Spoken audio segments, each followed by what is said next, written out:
Si gjithmonë kur I bëhet vështirë, Albin Kurti e delegon Glau Konjufcën për të pastruar terren. Të gjitha përgjigjet për Vjosa Osmanin që Kurti nuk guxon t'i jap vet, I tha testuesi I disponimit publik, Konjufca. Por prap, si gjithmonë, Konjufca s'kishte përgjigje të prerë.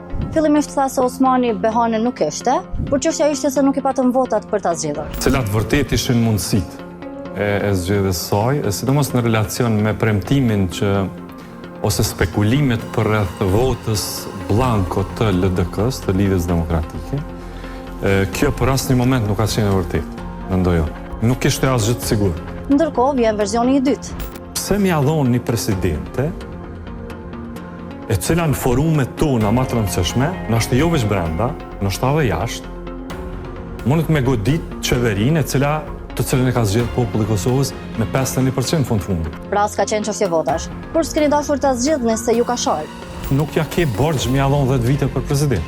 Tash që ka çështje borxhi, apo s'keni pasur vota, apo ju ka shar, apo ka edhe versione tjera. Rrugët e ndara, dhe kjo është zgjedhje e zonjës Osmani, e kam pru pamundësinë e propozimit të saj, dhe që ne me hy ollim për të. Me thonë pavarësisht a janë 79, a janë 81, nashti janë 81, por nashti nuk janë 81, nashti janë 79, pa dhe në kufshin 79, a I dyqysh, krejt për Vjosa Osmani.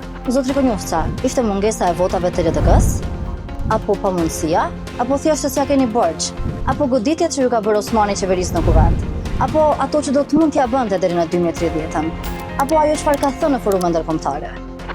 I nderuar Konjufca, përse nuk provoni ta thoni të vërtetën e thjeshtë? Albin Kurtit I pengonte që Vjosa Osmani kishte prezencë të madhe në arenën ndërkombëtare. Ftohej nëpër ato forume të lakmueshme për ju, takohej me Donald Trumpin, fliste me të dhe ishte fytyra e Kosovës në arenën ndërkombëtare. Kaq ka mjaftuar, kaq ishte.